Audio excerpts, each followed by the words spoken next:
Des lunettes holographiques, c'est donc ce qu'a présenté Mark Zuckerberg, le patron de Meta, ce mercredi 25 septembre, lors de la conférence Meta Connect. C'est la keynote annuelle du groupe Meta, une vraie keynote, pas uniquement des vidéos enregistrées comme chez Apple, avec un vrai Mark Zuckerberg sur scène, en pleine forme, virevoltant de tous les côtés, et visiblement ravi de présenter ce projet baptisé Orion. Orion, c'est le nom de ces lunettes de réalité augmentée avancée, comme explique Meta. Un projet qui lui tient à cœur depuis 10 ans, a-t-il expliqué. Il s'agit donc de lunettes classiques, traditionnelles, on voit à travers, même si elles sont assez massives, on n'a pas franchement envie de les porter au stade où elles en sont aujourd'hui, mais la promesse derrière cela, c'est de faire de la réalité augmentée sur des lunettes traditionnelles.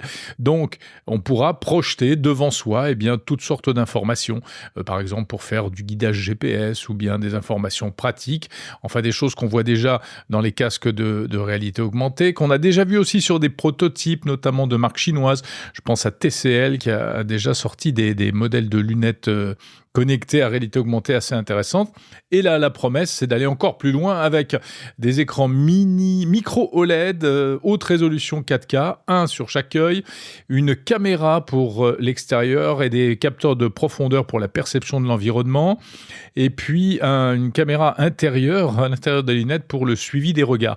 Car ces lunettes seront commandables au regard, un peu comme le casque Vision Pro d'Apple, mais également à la voix grâce à la reconnaissance vocale et aussi avec les mains, mais via un accessoire à porter au poignet et qui est en fait un bracelet qui détecte les mouvements que l'on fait avec les doigts et donc ce qui permettra de cliquer par exemple pour interagir avec ces lunettes. Alors pourquoi ces lunettes ? Eh bien pour aller au-delà de l'écran du smartphone, explique Meta, c'est toujours cette quête du next big thing, de l'appareil qui pourra peut-être un jour remplacer le smartphone, même s'il s'agit, il faut le préciser, d'un prototype qui n'est pas appelé à sortir immédiatement. Alors on retrouvera également à l'intérieur, bien sûr, l'intelligence artificielle de Meta AI. Et puis, il faut préciser aussi qu'en fait, visiblement, une partie de l'électronique a été déportée dans un boîtier à part qui communique sans fil avec les lunettes. Donc en fait, il y a un processeur et une partie accélération graphique qui sont dans une petite boîte il faudra sans doute garder dans la poche ou garder à proximité dans un sac si on en croit les explications disponibles sur le site de Meta. Et puis, évidemment, ce type d'appareil est un vrai défi technologique parce qu'il faut résoudre les problèmes d'autonomie et puis des problèmes de refroidissement, car tout ça, au bout d'un moment, se met à chauffer. Et donc, Meta explique avoir développé un silicium spécial, puisqu'il n'est pas question de mettre des ventilateurs à l'intérieur d'une paire de lunettes. Voilà, pour ce projet Orion, qui, on l'a bien compris, n'est qu'un premier pas. Donc, on ne le trouvera pas demain en magasin. Mais avec ce futur produit, Meta continue d'écrire son histoire, qui a commencé avec le concept de métaverse. C'était le grand dada de Mark Zuckerberg et c'est peut-être l'accessoire qui permettra de marier le réel et le virtuel. Le concept n'est pas totalement nouveau. La question, c'est de savoir si Meta sera le premier à réussir à fabriquer ce type de lunettes. En attendant, il y avait également d'autres annonces et notamment, Mark Zuckerberg est revenu sur les actuelles lunettes Meta, les Ray-Ban Meta qui sont actuellement commercialisées. C'est le deuxième modèle. Donc celles-là, elles sont beaucoup plus modestes. On ne parle pas de réalité augmentée, on parle juste de lunettes avec de la reconnaissance vocale, des écouteurs et de l'intelligence artificielle et un appareil photo, mais qui vont bénéficier d'une mise à jour logicielle qui va apporter des nouveautés. Par exemple, pour programmer des rappels, demander aux lunettes de se souvenir de telle ou telle chose et de nous les rappeler à un moment précis.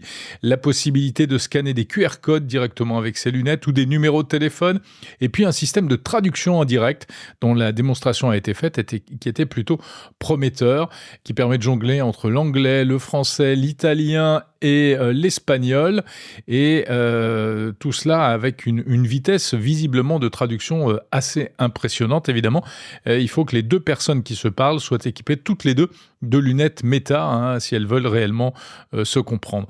Les lunettes Ray-Ban Meta intégreront aussi de nouveaux services de streaming musical, Spotify, Amazon Music, Audible, etc., etc.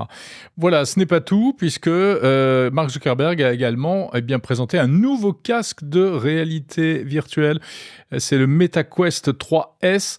Et en fait, il s'agit d'une version plus légère et moins chère qui démarrera à moins de $300. Et là, on arrive dans la réalité virtuelle, virtuelle augmentée, donc réalité mixte plutôt abordable à moins de $300. On est loin des $3 500, 4 000 € du Vision Pro d'Apple. Voilà pour les annonces Meta à l'occasion de cette conférence Connect. On aura l'occasion d'y revenir, bien sûr, en détail prochainement dans Monde Numérique.